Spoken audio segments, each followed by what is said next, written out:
Hi అండి. ఇప్పుడు 'దత్తతు' అనే కథ వినిపిస్తున్నాను. ఈ కథను వ్రాసింది, మీకు వినిపిస్తున్నది మీ సత్య. దత్తుడుగా వచ్చిన పరశురాము పిల్లలున్నా ఎందుకు దత్తత తీసుకోవాలి అనుకున్నాడు? కొడుకు అమెరికా నుండి తీసుకొచ్చిన బహుమతితో నన్ను మూలకు విసిరేశాడు. నేను లేని లోటు అది తీర్చిందా? నన్ను మళ్ళీ ఆదరించాడా? ఇదే కథాంశం. కథలోకి వెళ్దాం రండి. ఇంతకీ నేనెవరు అంటారా? చెప్తాను, కొంచెం ఆగండి. అక్కడ వాలు కుర్చీలో చిద్విలాసంగా పడుకుని చుట్ట కాలుస్తున్నాడు చూడండి. అతనే పరశురామయ్య. ఈ పరశురామయ్య తండ్రి శంకరయ్య. తన అన్నకు పిల్లలు లేకపోవడంతో తన కొడుకుని దత్తతిచ్చాడు. అలా దత్తుడిగా ఇంట అడుగుపెట్టాడు పరశురాము. నాకెలా తెలుసు అనుకుంటున్నారా? నేను ఈ ఇంట్లోనే పుట్టాను. నన్నెంతో ఇష్టంగా పెంచాడు ఈశ్వరయ్య. పరశురామ ఆడింది ఆట, పాడింది పాటగా పెరిగాడు.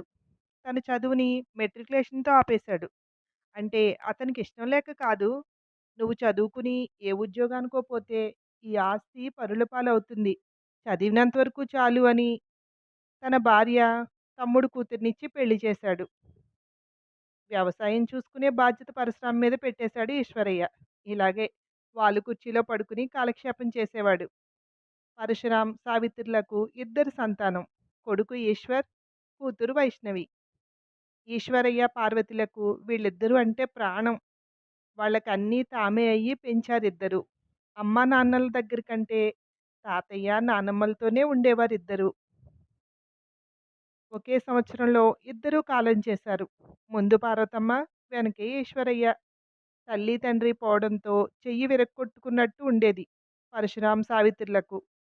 పిల్లలు కాలేజీకొచ్చేసరికి పట్నంలో ఒక ఇల్లు కొని అక్కడ సావిత్రిని, పిల్లల్ని పెట్టి చదివించాడు. ఇక్కడంతా తానే చూసుకుంటూ వారానికొకసారి వెళ్ళి వాళ్ళకి కావాల్సినవి తెచ్చి ఇచ్చి వచ్చేవాడు. పిల్లలిద్దరూ పెద్ద చదువులకి అమెరికా వెళ్ళాక సావిత్రి అక్కడ ఇల్లు అద్దెకిచ్చి మళ్ళీ ఇక్కడికొచ్చేసింది.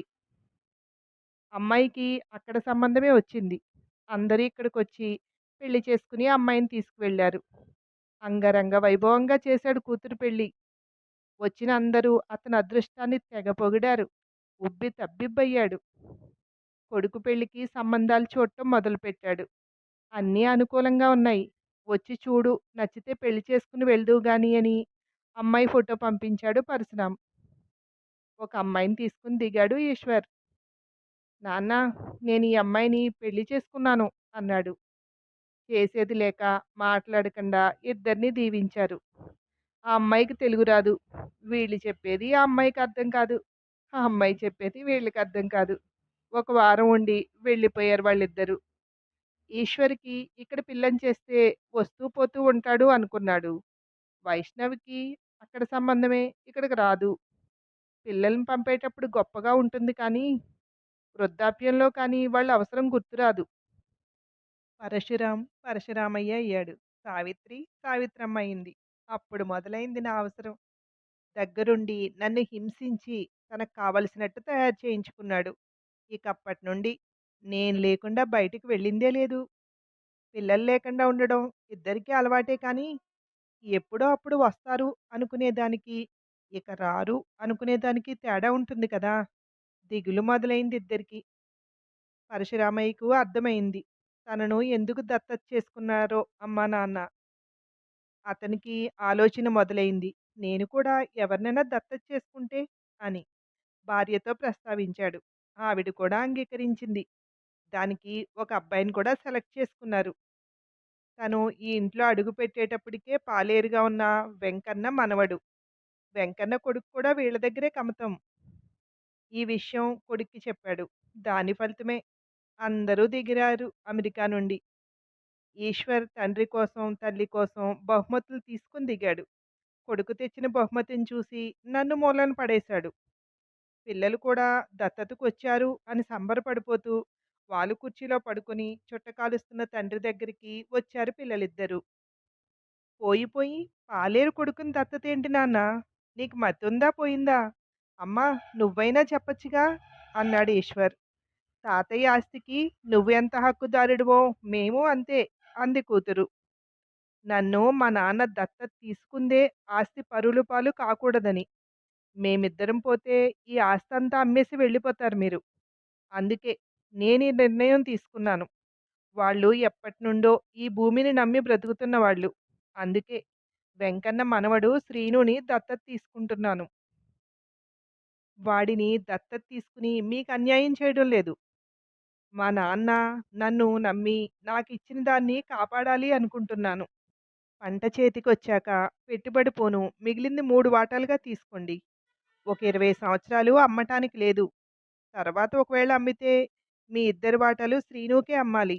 న్యాయమైన రేటుకి. వాడు వద్దు అంటే అప్పుడు మీ ఇష్టం. అప్పటికి మేము ఈ భూమి మీద ఉండం. ఇదే నా ఆఖరి మాట. ఇక దీనికి తిరుగులేదు అన్నాడు పరశురామయ్య దృఢంగా. వెంటనే తిరుగు ప్రయాణం అయ్యారు 2 జంటలు. అలా వాలు కుర్చీలోనే చాలాసేపు కూర్చుండిపోయాడు. ఏదో నిర్ణయానికొచ్చిన వాళ్ళ లేచి, సావిత్రి అలా కచేరీ సావిడి దగ్గరికి వెళ్ళొస్తాను. రేపే దత్తతు అన్నీ సిద్ధం చేసుకో. కావలసినవి తెప్పించు. పంతులు గారిచ్చిన లిస్టు మానుపెట్టి మీద పెట్టాను అన్నాడు బయటికి వెళ్ళబోతూ. అలాగే జాగ్రత్త. 2 రోజులుగా సరిగ్గా తిండి కూడా లేదు అంది సావిత్రి. ఇదిగో వాడిచ్చాడుగా ఆసరా అంటూ దాని సాయంతో ముందుకు నడుస్తున్నాడు. ఒక్కసారిగా ముందుకు తూలి పడ్డాడు. చేతిలో ఉన్న అమెరికా కర్ర విరిగింది. సావిత్రమ్మ పరుగున వచ్చి లేవటానికి సహకరించింది. విరిగిన ఆ కర్రను చూసి నవ్వాడు. సావిత్రమ్మ ఉండండి అని అరుగు మీద నా కోసం వెతుకుతోంది. నన్ను చూసి చెంగుతో తుడిచి ఇచ్చింది పరశురామయ్యకు. పడుకున్న వారం నా పనిలేనట్టు నన్ను విసిరేసి దాని ఆసరాతో నడిచాడు అనుకున్నాను. నువ్వే నాకు తోడు అంటూ నన్ను నేలపై ఆనిస్తూ నాపై తన భారం వేస్తూ నడుస్తున్నాడు. ఇంత బరువుని అదెక్కడ మోయగలదు? నేనంటే టేకుని. రేపు జరగబోయే దత్తతకు అందర్నీ ఆహ్వానించటానికి హుషారుగా అడుగులు వేస్తున్నాడు. నేను అతనికి ఆసరా ఇస్తూ అతనితో పాటు వెళ్తున్నాను. పరశురామయ్య చేసింది నాకు నచ్చింది. ఈ భూమినే నమ్ముకున్న వాళ్ళకి తన కుటుంబంలో చోటివ్వడం. అందుకే ఓపికనంతా కూడా తీసుకుని స్ట్రాంగ్‌గా నిలబడ్డాను. మరి మీకు నచ్చిందా? నచ్చితే మీ అభిప్రాయం కామెంట్ రూపంలో తెలియచేయండి. ఒక్క లైక్ ఇవ్వండి. ఓకేనా? Thank you. బాయ్. ఆగండి. ఇంతకీ నేనెవరో తెలిసిందా? అతని చేతి కర్రనండి.